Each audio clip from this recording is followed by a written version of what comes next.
LinkedIn there's so much opportunity. I realized that a lot of my career opportunities, including a ton of employees through my LinkedIn. I also recruited investors who write checks for me of a few $100,000 to millions of dollars in my startup. It was so good. And so I started to advise some of the friends, hey, do this. And this person, for example, is a friend, and he told a story of how he failed his startup, and that story attracted an investor who wrote him a check of $5 million.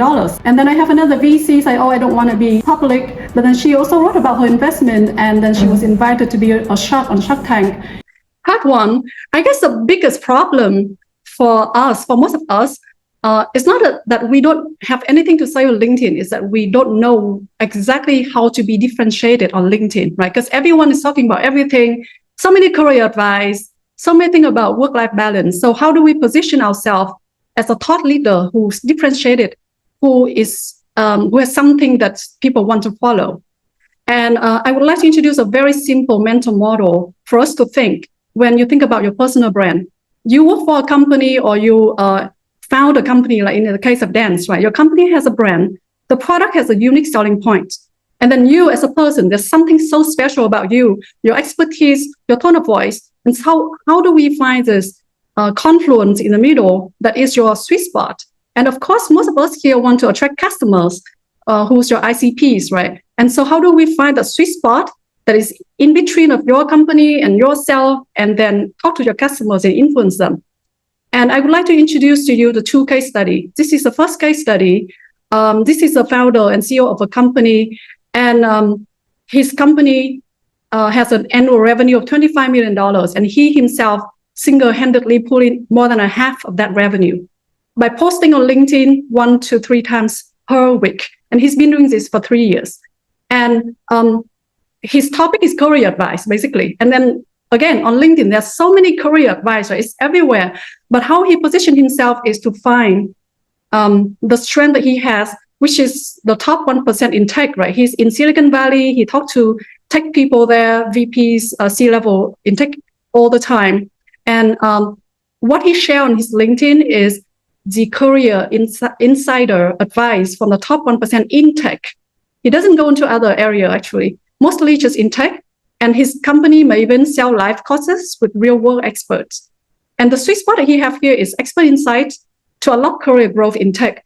And the way he tells stories is always quite contrarian. He would go into a post and say, MBA is basically bullshit.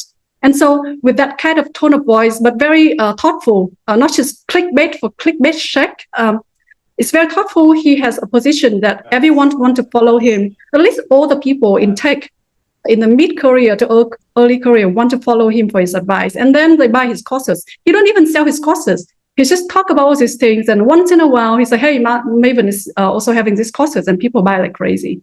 So that's the first story. We want to become him, right? And then here, another story. This is Arena, and her company is called Hootsuite. Hootsuite is an all-in-one social management media platform. Arena herself is always on LinkedIn. She says she spent hours every day on social media, being a CEO of a $250 million company.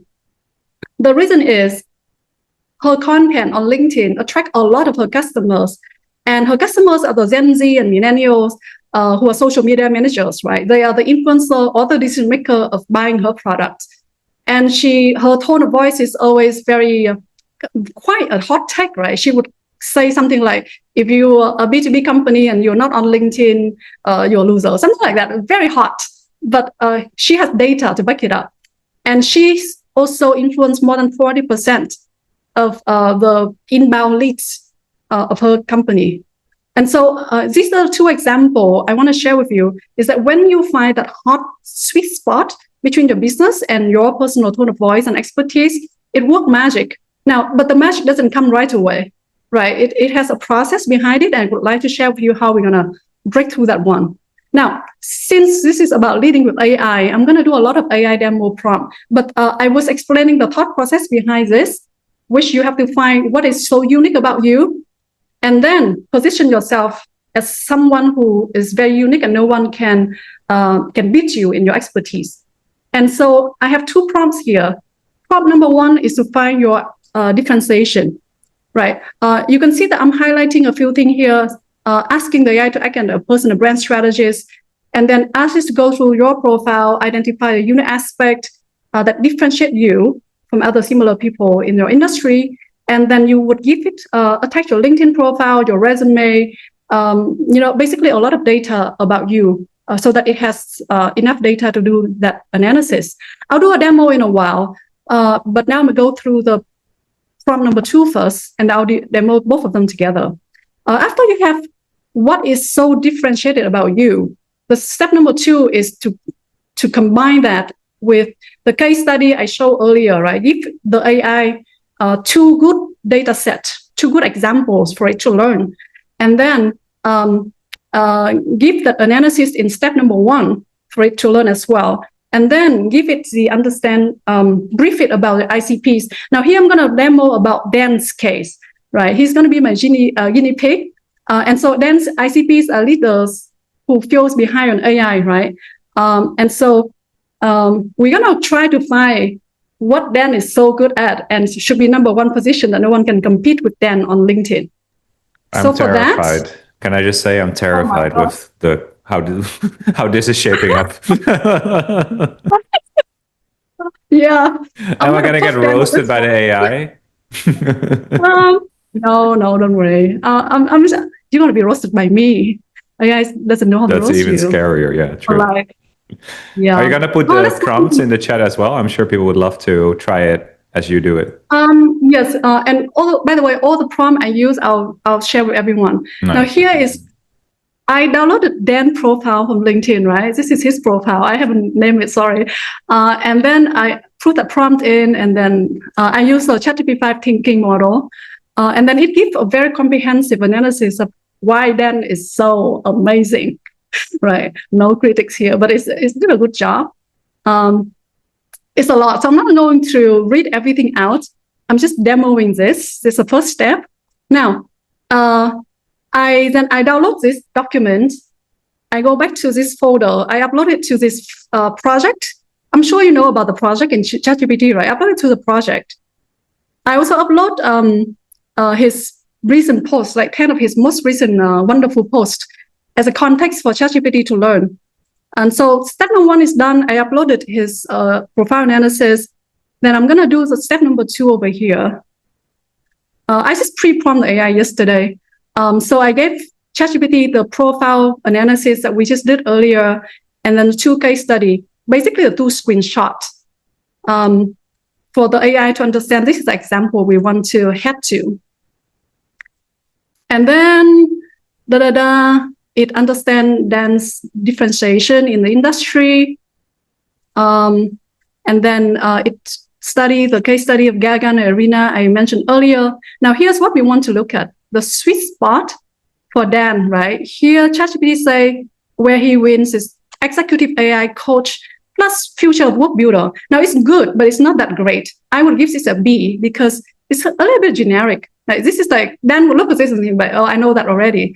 But what's good over here is that this positioning statement is quite amazing.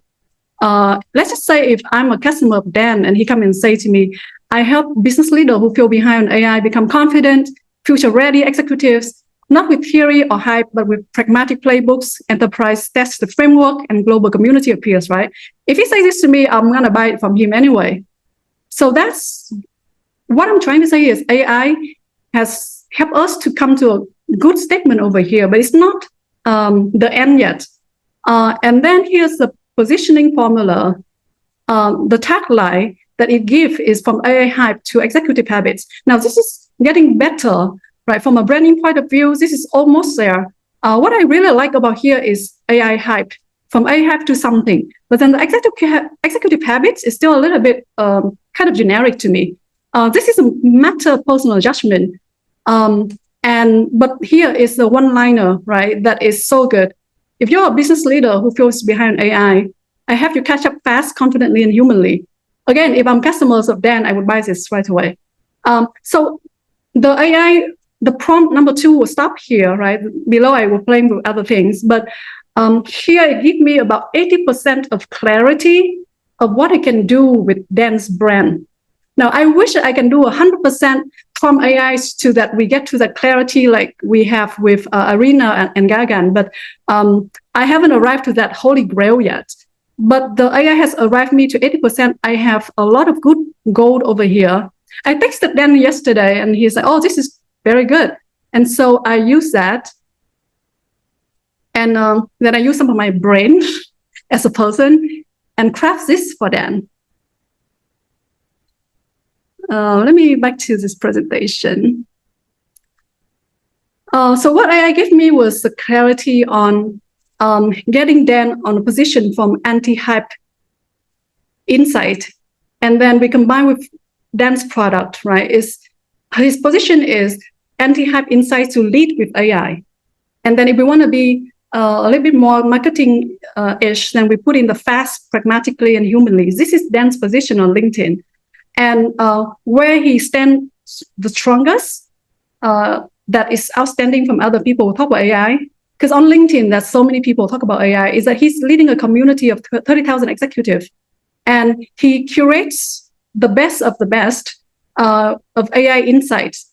Now, where I would advise or I would critique a little bit about Dan's content is that it needs to be a little bit more spicy. His content is very educational, very informative.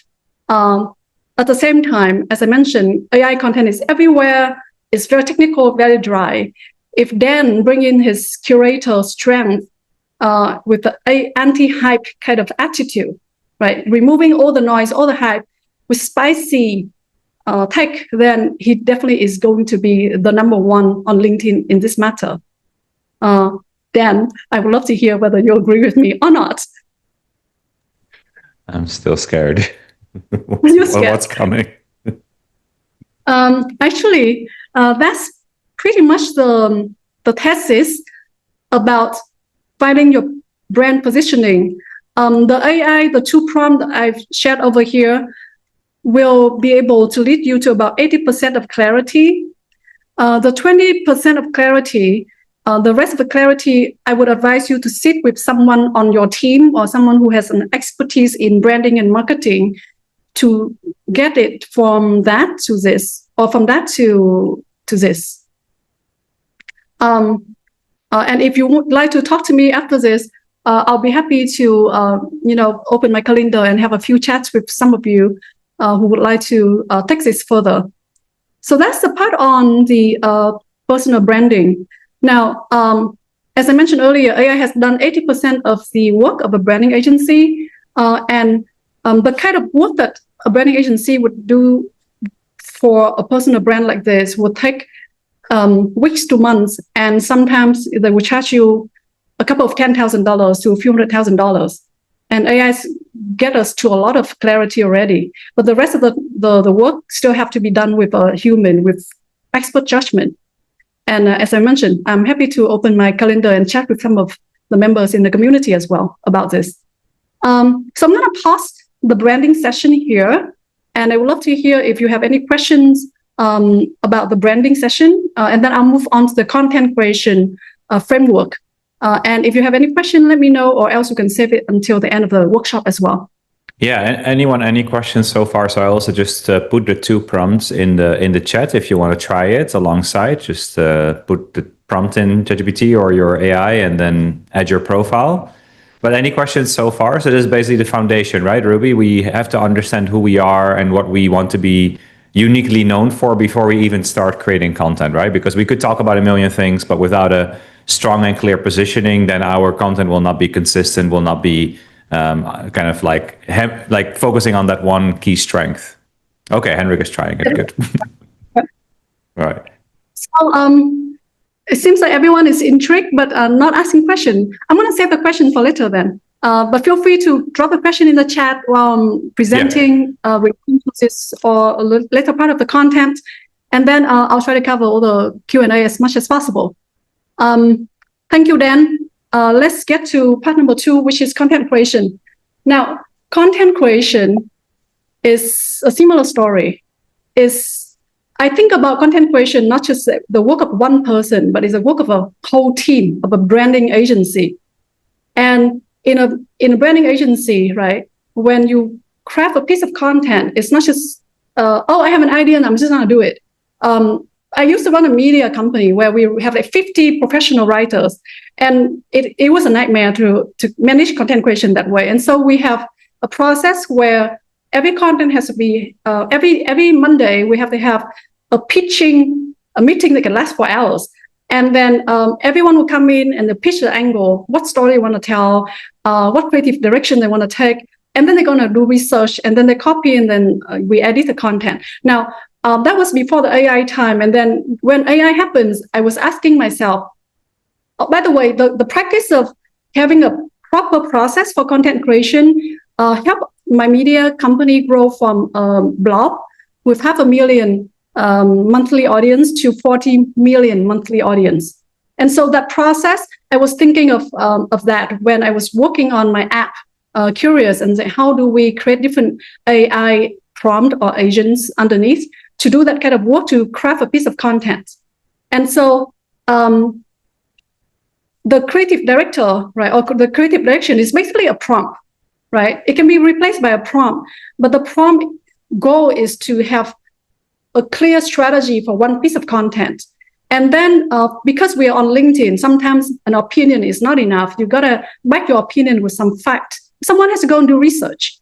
And then after that, we're going to combine with copywriting, the kind of copyright that work on LinkedIn, and then we edit it. So basically, this is all prompts.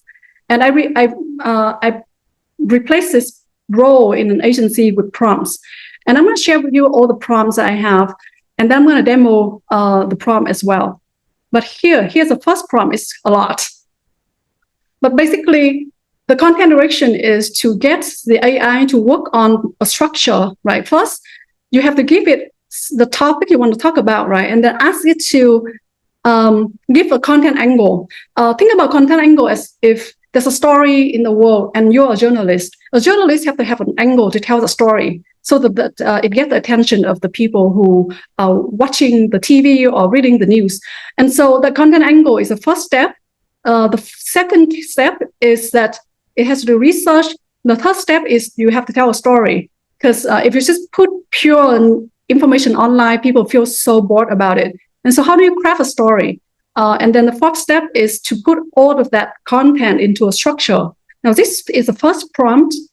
And you will have to give the AI here the insights on your topic you want to talk about, and then ask the AI to execute this. Now, that's the first step. After the AI executes this, now you prompt the AI to do research according to the direction it just did over here. So you ask it to do research, prompt it to fact check, and then use only reliable, reputable source.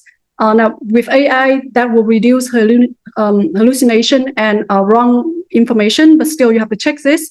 And then the step number 3 is that you combine the content direction from step number 1 with the research you have had, and then the story that you might need to tell for the content to be crisp and personal and insightful. And then to combine that into the third prompt and ask the AI to write for you. I know this is a lot, but I'm going to share all of this prompt for you guys to try.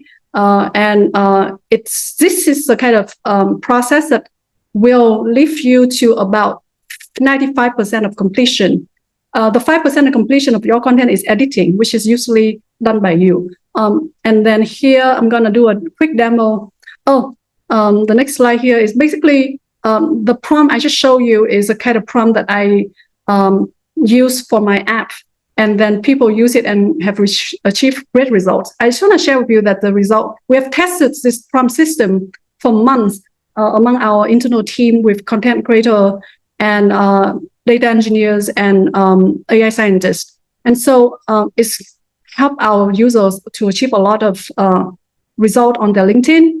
Now I'm going to switch back to the AI just to share how it works in the AI.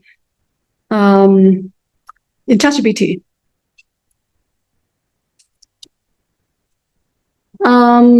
This content. Also, I was trying to make some content for Dan.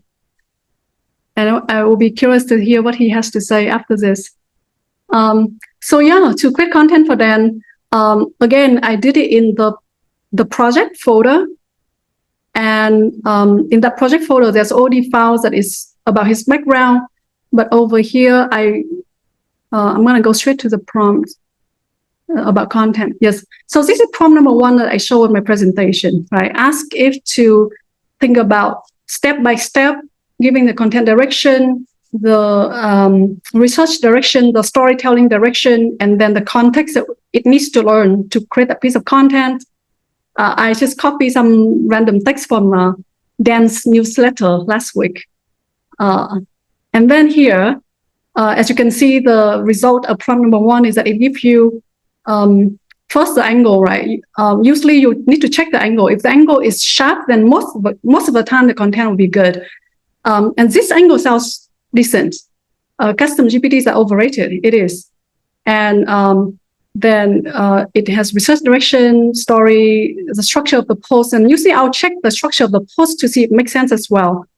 And here it has done a great job to structure this post. And then I asked the AI to do step number 2, which is doing research, right? And then it does the research, give me a ton of data. And if you want to pick a specific data to back up your point, then you can pick it here, or else you can just throw it into the prompt and say, just pick it yourself. Sometimes I'm lazy. I'm like, okay, just pick the data yourself. It's in the prompt, by the way. And so here's we prompt it to write, right? Give it the input, some of the basic things like, trying to optimize for LinkedIn, etc. The input from Dan, this is the research data. I asked the data, the AI to pick one of 1 to 3 points to back up the information. Then the structure it needs to follow. So basically, I repeated the structure and the research information that I gave it earlier. And then here's the post. I asked it to do a little bit shorter. So here's the shorter version.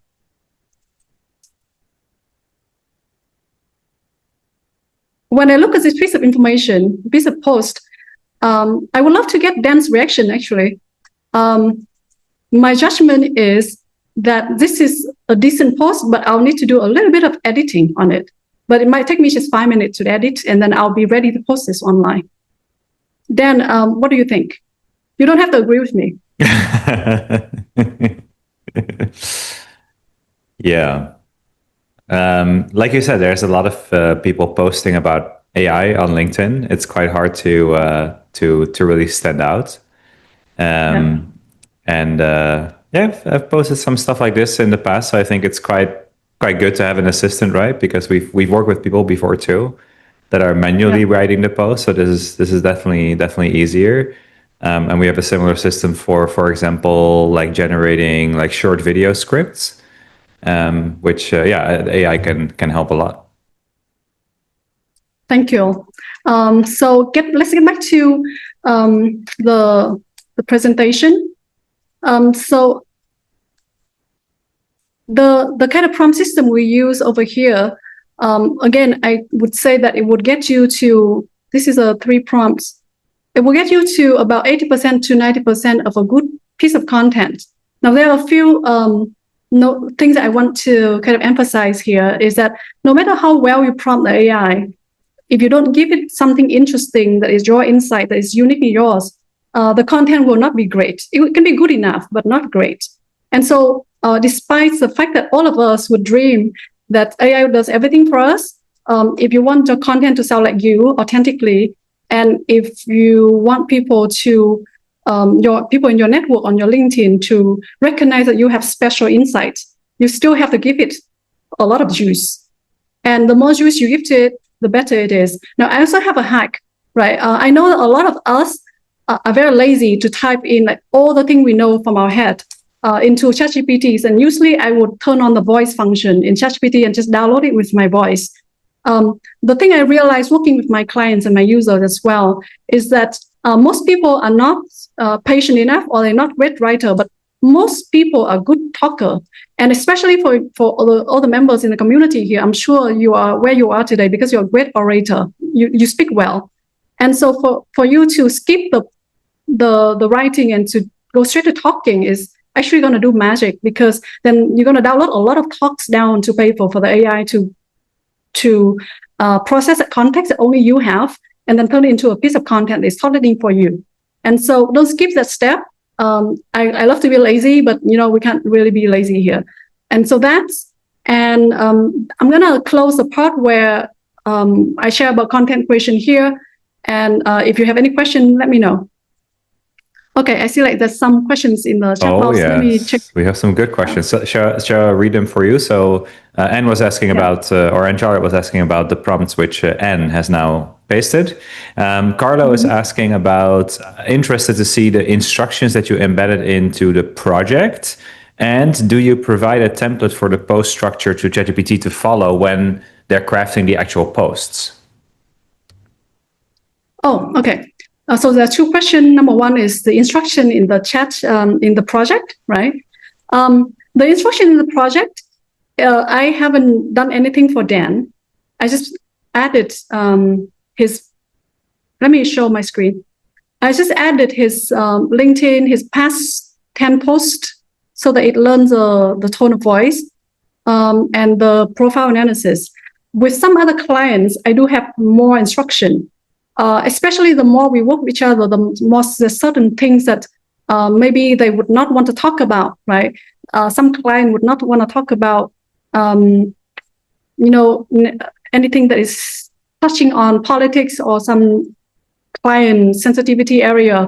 Then we'll give the instruction in the ChatGPT. But for Dan's case that I demoed earlier, we haven't done that.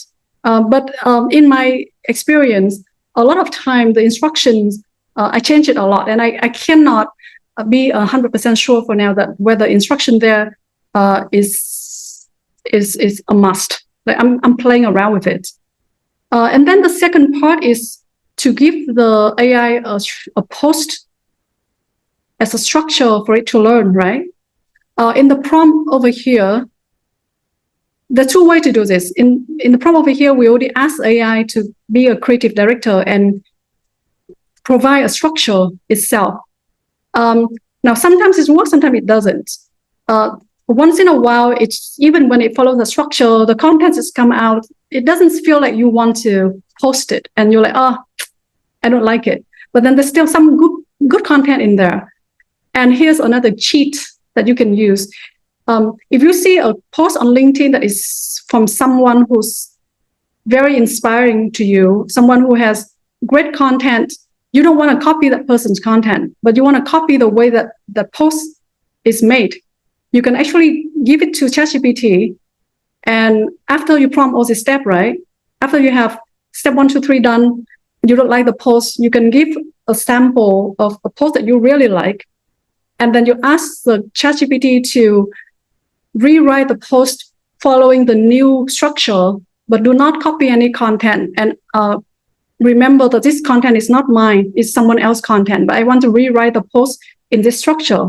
And that actually worked really well in some cases. Like you actually have a much better post just by prompting the AI to learn a new structure. Does it answer your question? Yes, it does. Thank you. Dan, I would appreciate if you can help me to point out which the next question is. Yes. Let's see here. We have JL is saying, I tried the personal branding prompts live, pretty impressed. Fed me some angles I've not articulated as clearly. Thank you. And she shared her outcomes. And she said, I need to edit some facts, but it's 80% there. I think, Ruby, this was going back to your point, right? AI can do about 80%. The 20% is exactly where the human makes the difference. Yep. But without that 80%, right, it's very hard to get started. I know a lot of us struggle with personal branding. It's so hard for us to see ourselves. Right? But with that help, we can see ourselves so much better. This used to be the work agency. Now we can just do it for ourselves. It's amazing. JL, if you can, do you mind sharing? You're getting some good insights here. How is it different from? I mean, again, you're already very professional on creating good content. How is it different from like how you would have approached it without this AI help or this AI analysis? Yeah, I like the level of specificity because it is very clear and it's very objective in some sense. Because I run personal branding workshops. I'm running one tomorrow for creative students.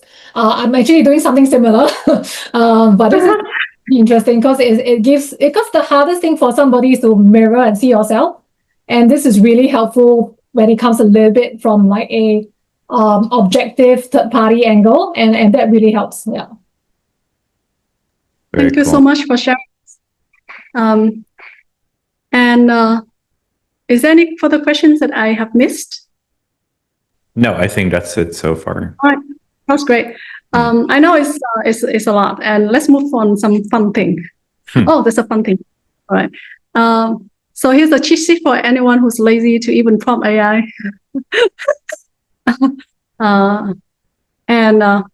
This is the app I built. It's called Curieous. Basically, everything I've shared earlier, all the prompt to do your personal branding and all the prompt to do your content, we already did this at the back end, and we have a lot more prompt to refine the content and your branding as well. And if you just want to create content without having to prompt AI, then you can just use the app and speak to it, and then it will give you amazing post that is ready to be almost ready, right? 95% ready to be on LinkedIn. You just need to do a quick edit. And most of my content now is done by Curieous. A lot of my clients who I work with, also I use a tool to work with them as well. And so the problem with content is that it takes so much time. And the beauty about using AI tool like this is that it gets you to a post within a few minutes, and you don't even need to prompt anything. So that's 30 seconds of advertising. If you want to try Curieous, connect with me on LinkedIn, and I'll send you the link to sign up to use the app. And then let's go to some fun part, right? Some best practice for engagement and profile credibility. I'm sure a lot of this you already know, but I'm going to just share something that maybe you don't know. Maybe you do. The first thing is that a lot of people ask me whether it's going to hurt the LinkedIn if you use AI content, right? And so this is coming directly from LinkedIn. They don't care if you use AI to create your content. But they do care that if your content is exact or near exact to some other content of other people. So this comes back to the part where I said earlier that you have to give the AI something that is yours. That is not just good for the platform algorithm to make sure that your content doesn't get flagged, but it's also good for your branding in general, right? In the end, you put content out there the purpose is to share your opinions, your insight, and then attract the kind of people you want to attract. And so that's to answer a question some people keep asking me. And please do not use engagement bots. There's a lot of people nowadays, their profile look very incredible on the surface, right? A lot of followers, and every post have hundreds and thousands of engagements, but it's all by bots. And while it looks good in the meantime, it's going to get flagged and cleaned out by LinkedIn. And I have worked with so many people who has come to me and talked to me about this problem of using bots, and then now their profile is shadow banned. That means anything they put out don't get distribution or get very low distribution. And so the best practice is to be consistent, put out quality content 1 to 3 times per week. You'll see your network growing. You see that there's engagement with quality people in your network. There's no need to use this kind of thing. Don't buy this kind of tools. Number 3, something new, probably you haven't known, is that LinkedIn is building a lot of AI algorithm to grade their members' credibility, right? So they will scan your profile. They scan a lot of information on your profile, and then they will have ranking of your credibility. And if your profile is credible, you put out consistent high quality content, have high quality engagement, that's going to help you to be prioritized by the algorithm. Another part is that they're going to now look at your profile outside of LinkedIn, and having a Wikipedia page is the first thing. Talking about this, I haven't done wiki for myself, and then Dan hasn't done it for himself either. But this is new. Having a Wikipedia page is going to help you increase a lot of ranking in the algorithm, and also being featured on reputable media. Like Dan, for example, he's on all the credible media like New York Times and Insider and that sort of things. So that is outside of LinkedIn, but inside LinkedIn, outside LinkedIn, they are doing a lot more of this because LinkedIn, the whole purpose of the LinkedIn feed the team is working on is to identify quality profile, quality thought leaders, quality content, so that they push it out to people who want that kind of insight. And they will always prioritize professional quality insights. You can see a lot of cringe content. There's a lot of memes and going viral. Don't be bothered by those things. In the end, what the long-term game here is to build a profile that people respect you and want to hear what you have to say. And so that is aligning your brand and the LinkedIn algorithm. Don't chase a short-term vanity. And then some other thing, this is basic. I'm going to skip this. Just connect with people. Don't try to sell to them. Just, be friend first. Have a real conversation, right? Blah, blah, blah. Post leadership content 1 to 3 times per week. I can have a personal kind of bet with you. If you do this for the next 3 months and you don't see any difference in your LinkedIn profile and you don't see opportunity coming to you, I'm going to buy you a copy. Just text me on LinkedIn. It's going to do magic. The only thing between you and your success is you doing this. And then, comments, right? Comment is great and it's awesome. Follow people who are thought leaders in your industry, follow your customers, connect with them and comment, leave real thoughtful comment on their post. Again, don't do bots. Hearing this, I actually want to ask if you're okay, Sophie, if you're willing to share. I don't even know if you use AI or not, but Sophie is really good at crafting really high quality comments on other people's posts. If you can. In the meantime, there is a question from Henrik. Henrik, do you wanna share your question? That's a great one. Hold on, I'm multitasking here. Sorry for that. Thank you very much for informative content. When I'm doing content in longer form writing or shorter form like posts on LinkedIn, for example, I try to alternate between ChatGPT and Claude, and like 80% of the time, I find Claude's writing more human, better in tonality, and really hitting that magic of writing more often than ChatGPT does. And it feels like the syntax of text from Claude or Anthropic is more human. I'm not sure though. Do you have any experience on this? Yeah, I'm especially interested in that in the context of originally OpenAI launched their own writing model, right? 4.5, which was really targeted to be the Claude of OpenAI, so that they also had a good, but then obviously they pulled all the models. Is there now a way to get ChatGPT to write as well as Claude? I used Claude a while ago, but then now most of my writings on ChatGPT, so I'm not too fluent here. I can only say that I used to use Claude, and then I do agree that Claude is so much better at the tone of being human.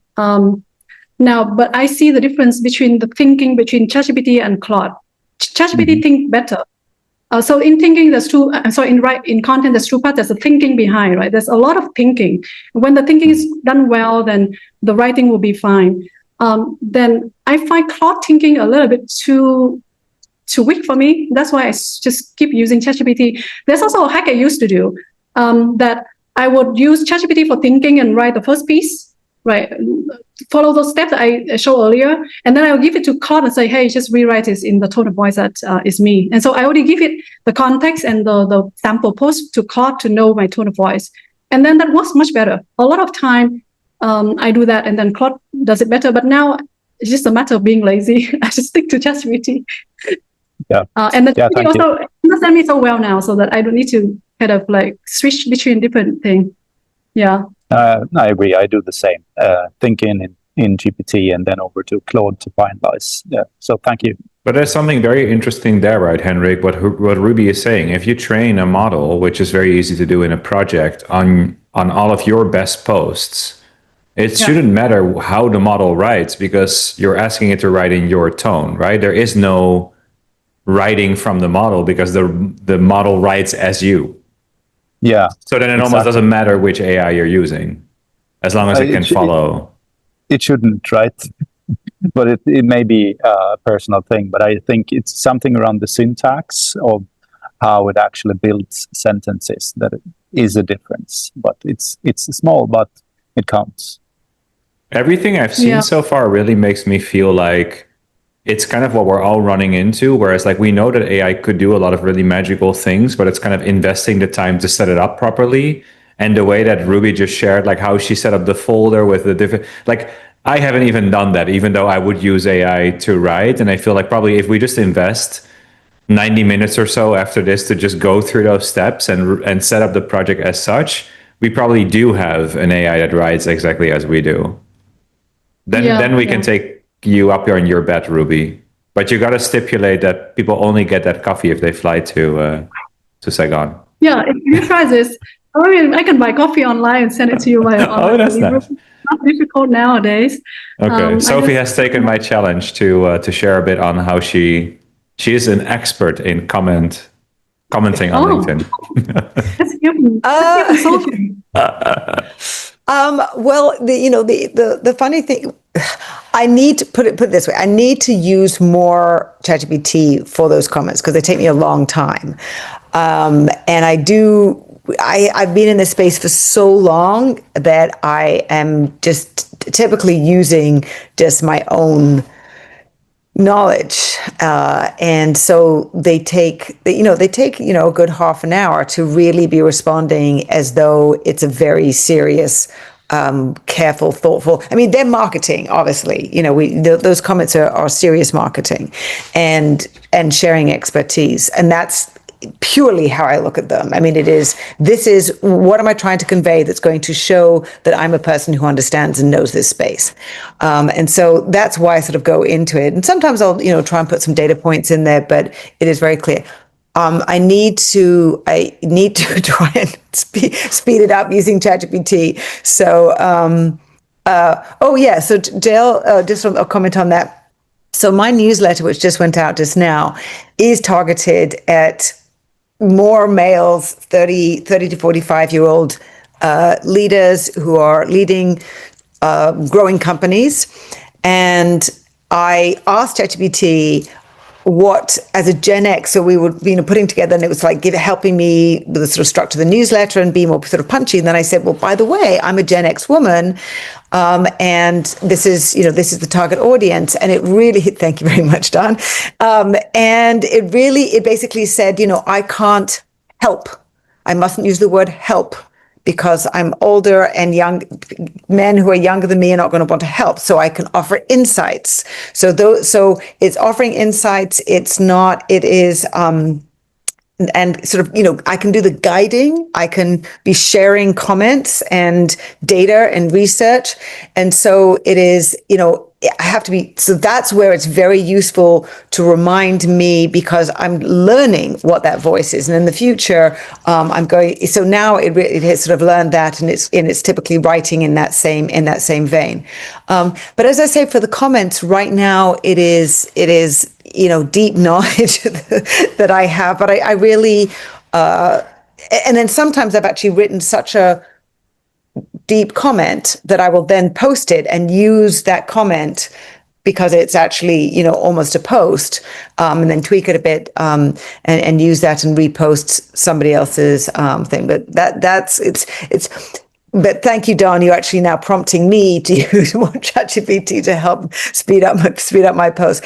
I do find that I use ChatGPT and Claude to some extent for the newsletter, but I always have to go deep into the research articles themselves to actually get the kind of nuance, because I'm supposed to be this thought leader, and therefore I really have to go deep. So it does still take me hours to do each newsletter, because I'm really trying to get insights that are trying to be more thoughtful than anybody has time for. Yeah, that sounds wonderful. That's very thoughtful of Sophie to do this. And get back to the agenda we were sharing. comments can do magic when you leave thoughtful comments on your ICP post and your own post when people comment on you, and the industry leader post. I have so many opportunities coming from my comments, by the way. And so I really love writing a good piece of comments. And also, if you first get started and you're scared of putting your content out there, putting yourself out there on your profile, right? Commenting is a way for you to get started, to kind of building the muscle of creating content on LinkedIn. And I see there's some more questions in the chat. There's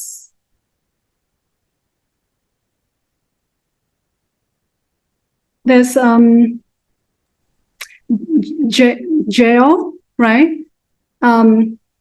Mentioning that quick thoughts on dense branding earlier.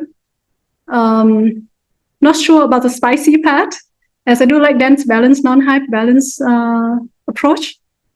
Yes, I see where you're coming from. Yes, what I try to get to here is it's not being spicy for spicy, just clickbait, right? Because we want to stay away from just clickbaiting. Dan already have a body of content that is very rich in insight and information. What I'm recommending Dan here to do is to be a little bit just crafting the content, perhaps even just the hooks for it to be a little bit more bold, so that his voice get noticed among all the sea of AI content on LinkedIn. Now, this is a matter of personal taste as well. So if Dan doesn't have that taste for this, then maybe not. But I would recommend that anyways. Social media is a battle. To get the attention, you need to get the people attention within the first line or the first two lines, right? We all know that. And the spicy is usually the spice on top of a delicious meal that Dan already has. And then any other final questions? I mean, I know a lot of us are posting a lot on LinkedIn, and we have, the desire to post even more. Again, hopefully, kind of like the framework is helpful, the prompts are helpful. I know we all have to put it into practice. Is there anything, while the poll is coming up as well, is there anything that you still want to know? Because we have here an expert who, gets millions and millions of views on her LinkedIn post. So anything you want to know about LinkedIn, AI, writing, how do I get a structure in place? Will we one day not have to do anything anymore? Can we just let the agents run our LinkedIn for us? I think that's our wish. That's a holy grail. Maybe I don't have the answer for that yet. That's the dream. Yeah. So it seems like there's no more questions. That's great. I'm glad that we have delivered the content today faster than I expected. That's awesome. Well, thank you so much, everyone. That's always good. Yes. That's always good. Well, I was going to say, whenever you can give people a lot of value and then give them back 5 minutes of their day, that's always good. So I will take that opportunity then. Yeah, please vote on the survey on the screen to thank Ruby very much. We'll make sure to share out those prompts, and obviously we'll share out the recording so you can look it back at half speed and go through it step by step, which I'm sure quite a few of us will do. And then Ruby will join us in the community. So if you have any follow-up questions, you can ask her there as well. Wish everyone a very good day. And for those in the current cohort of the bootcamp, I will see you tomorrow for the final session, and then others very soon as well. All right. Thanks, everyone. Thanks, Ruby, and happy Thursday. Thank you, everyone. And let's connect on LinkedIn. And if you have any... of course, yes. any problem with your LinkedIn strategy, ping me. I'll be happy to give you a quick call and just to brainstorm with you and to help your 20% of the last mile of your personal branding clarity. Perfect. Awesome. All right. What an offer. All right. Thanks, everyone. Thanks, Ruby. Bye-bye. Bye-bye.